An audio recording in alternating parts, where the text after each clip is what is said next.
Welcome to tuition academy. आज हम लोग डिस्कस करेंगे इंग्लिश ग्रामर के टॉपिक सिंथेसिस, जिसे हम लोग हिंदी में संश्लेषण भी कहते हैं।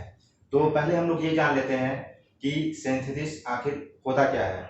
तो उसके लिए हमें इसकी डेफिनेशन जान लेंगे, जो है दो या दो से ज़्यादा सेंटेंस को आपस में मिलाकर एक वाक्य बना देना सिंथेसिस कहलाता है। और अगर हम लोग इंग्लिश में बात करें तो कंबाइनिंग टू और more sentences to make a single sentence is called synthesis. तो हम लोग उसे सिंथेसिस कहते हैं।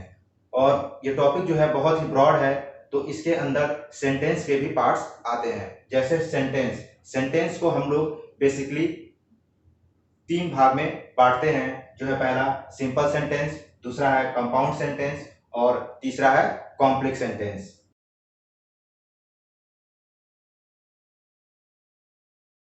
अब सिंपल सेंटेंस के भी कई पार्ट्स होते हैं। जैसे पहला होता है असर्टिव सेंटेंस, दूसरा होता है इंट्रोगेटिव सेंटेंस, तीसरा होता है इंपेरेटिव सेंटेंस, चौथा होता है एक्सक्लेमेटरी सेंटेंस, पांचवा होता है ऑप्टेटिव सेंटेंस।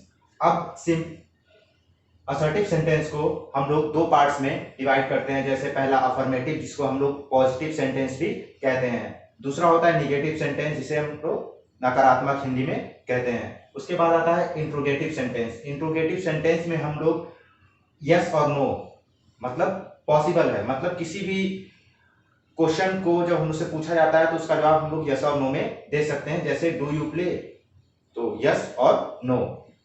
दूसरा होता है यस और नो, पॉसिबल नहीं है, मतलब इस कंडीशंस में आपका यस और नो में आंसर देना पॉसिबल नहीं होता है। जैसे वेयर डू यू लिव, तुम कहाँ रहते हो, तो आप इसमें यस और नो में नहीं दे सकते आंसर, आपको उसको बताना पड़ेगा। फिर आता है इंपेरेटिव, फिर एक्सक्लेमेटरी और उसके बाद आता है ऑप्टेटिव सेंटेंस।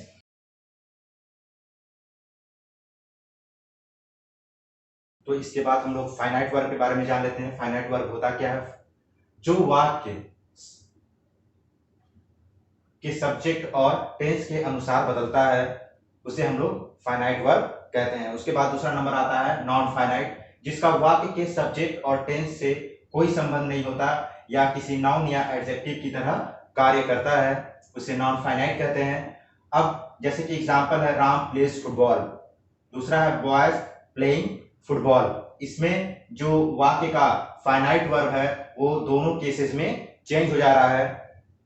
अब हम लोग जान लेते हैं काइंड्स ऑफ नॉन फाइनाइट, कि नॉन फाइनाइट के कितने काइंड्स होते हैं। तो नॉन फाइनाइट के तीन काइंड्स होते हैं। पहला होता है इन्फिनेटिव, दूसरा होता है जिरन, तीसरा होता है पार्टिसिपल। अब इसमें भी हम लोग जिरन को दो पार्ट्स में डिवाइड करते हैं। पहला होता है सिंपल जिरन और दूसरा होता है प्रीपोजिशनल जिरन। उसके बाद पार्टिसिपल को हम लोग डिवाइड करते हैं तीन पार्ट में। उसमें होता है पहला प्रेजेंट पार्टिसिपल, दूसरा होता है पास्ट पार्टिसिपल और तीसरा होता है परफेक्ट पार्टिसिपल, जो मैंने यहाँ पे शॉर्ट में लिख दिया है। और परफेक्ट पार्टिसिपल को भी दो टाइप में हम लोग बांट देते हैं। पहला होता है एक्टिव मोड में और दूसरा होता है पैसिव मोड में।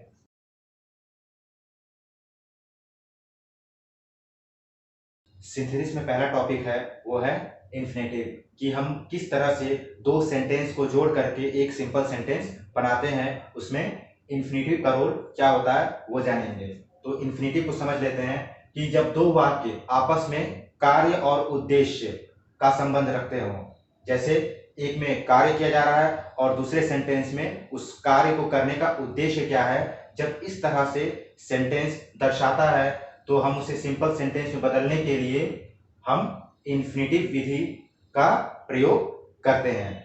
जैसे अब इसमें ध्यान देंगे कि इन्फिनेटिव बनाते कैसे हैं। इन्फिनेटिव को बनाने के लिए वर्ब की फर्स्ट फॉर्म के पहले हम लोग टू का प्रयोग करते हैं और वो इन्फिनेटिव में बदल जाता है, और इसका अर्थ के लिए हम लोग निकालते हैं। और दूसरी तरफ इसका प्रयोग ना नेनी क्रिया में भी करते हैं, मतलब उस सेंस में भी इसका प्रयोग किया जाता है। तो एग्जाम्पल अगर हम लोग बात करें तो I am going to Lucknow, I want to meet my brother. जैसे कि यहाँ दो सेंटेंस दिए गए हैं और इसे हम लोगों को सिंपल सेंटेंस में बदलना है।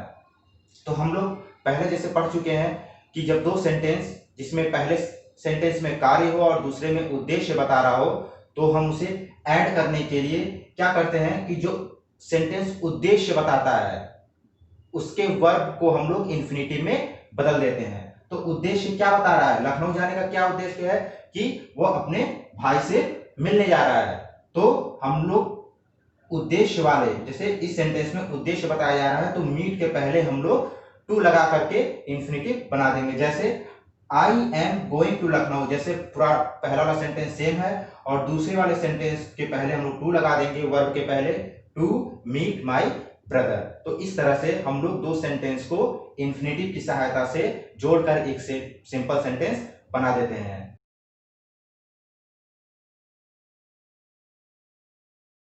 अब हम लोग सेकेंड एग्जांपल देखते हैं। I bought some books, I have to read them. मतलब कि बुक खरीदने का क्या उद्देश्य है कि उसे पढ़ने का। तो दूसरे वाले सेंटेंस में आपको उद्देश्य नजर आ रहा है तो पहला वाला सेंटेंस हम लोग ऐसे लिखेंगे, आई बॉट सम बुक्स, और दूसरे वाले को इन्फिनिटिव में बदल देंगे, टू रीड, किस लिए खरीदा कि सम बुक, कुछ बुक खरीदा उसे पढ़ने के लिए। तीसरा एग्जांपल देखेंगे, I bought some books, I spend 500 rupees. अब इसमें देखिए सेंटेंस को थोड़ा चेंज कर दिया गया है, इसमें कार्य और उद्देश्य का संबंध थोड़ा अलग अलग दिखाया गया है। क्या, आई स्पेंड 500 रुपीज, मैंने 500 रुपए खर्च किए, किस लिए, आई बॉट सम बुक्स, कुछ बुक्स खरीदने के लिए। तो इसमें जो पहला जो सेंटेंस है वो क्या बता रहा है, उद्देश्य बता रहा है, और दूसरा सेंटेंस कार्य बता रहा है। तो दूसरे वाले सेंटेंस को हम लोग पहले ही लिख देंगे, आई स्पेंड 500 रुपीज, और जो उद्देश्य बता रहा है, जैसे कि यहाँ पे बॉट, बॉट मीन्स खरीदना, तो हम लोग उसको इन्फिनिटिव बदलेंगे। तो इन्फिनिटिव बदलने का क्या होता है, किसी भी वर्ब की फर्स्ट फॉर्म के पहले हम लोग टू लगा देते हैं। तो हम लोग बॉट के पहले टू लगाएंगे और इसको हम लोग फर्स्ट फॉर्म में बदल देंगे, टू बाई सम बुक्स। ये सिंथेसिस का पहला टॉपिक है। इसके आगे और भी बहुत सारे टॉपिक्स हैं, जीरंड हैं, जीरंड के भी दो पार्ट्स हैं, सिंपल जीरंड और प्रीपोजिशनल, जो कि हम लोग इसके अगले पार्ट्स में पढ़ेंगे। Thank you so much. अगर आपको मेरा वीडियो पसंद आया तो लाइक करें, सब्सक्राइब करें। Thank you.